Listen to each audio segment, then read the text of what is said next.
Guys, welcome to our channel.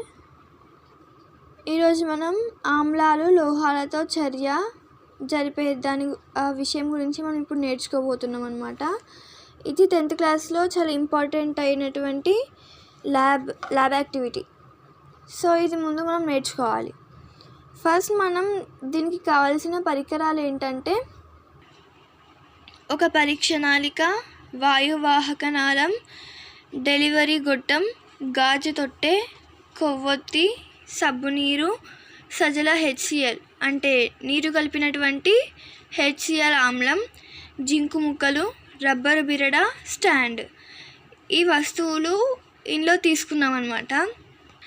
ఇందులో లేవు కానీ నేను చెప్తున్నాను.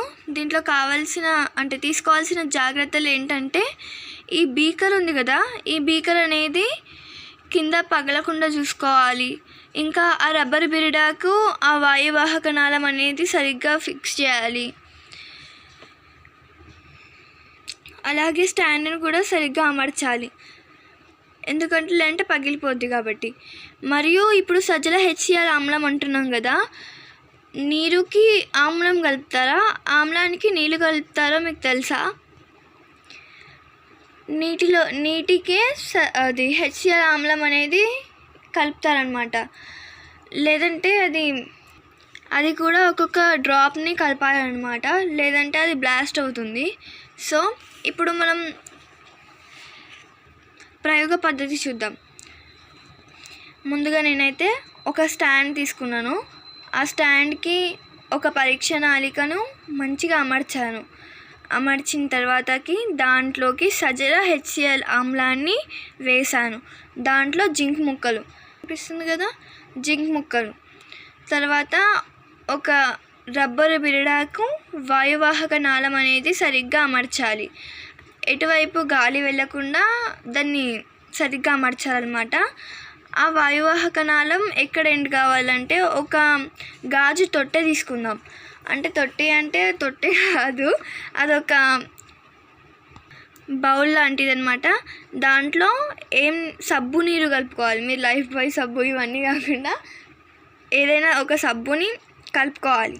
కలుపుకున్న తర్వాతకి ఆ వాయువాహక నాళం అనేది ఈ సబ్బు నీరులోకి వదిలేసిన తర్వాతకి ఆ జింక్ ముక్కలు ఆ సజల HCl ఆమ్లంలో వేసాం కదా, ఆ వేసిందనమాట. దానిలో నుంచి ఒక వాయువు అనేది రిలీజ్ అవుతుంది.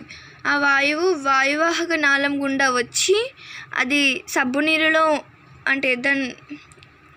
వాయువాహక నాళం గుండా వస్తుంది కదా, దానిలో నుంచి బుడగలు వస్తాయి. ఆ బుడగలు వచ్చింది అది HCl వాయువా కాదా అని తెలుసుకోవడానికి ఒక క్యాండిల్ ఉంటుంది కదా, ఆ క్యాండిల్ అనేది అక్కడ వెలిగించాలి. అప్పుడు పప్ అనే సౌండ్ వస్తుందన్నమాట. హైడ్రోజన్ వాయువు పరీక్షించుట. ఇలా క్యాండిల్ పట్టుకొని ప్రయోగిస్తాం. దీనికి ఫార్ములా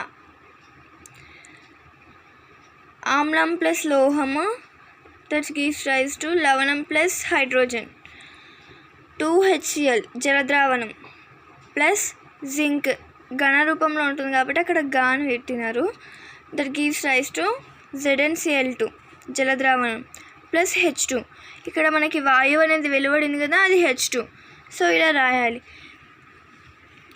థ్యాంక్ యూ ఫ్రెండ్స్. నేను చెప్పిన ఎక్స్ప్లెనేషన్ కనుక మీకు నచ్చినట్లయితే please like, share and subscribe my channel. Thank you all.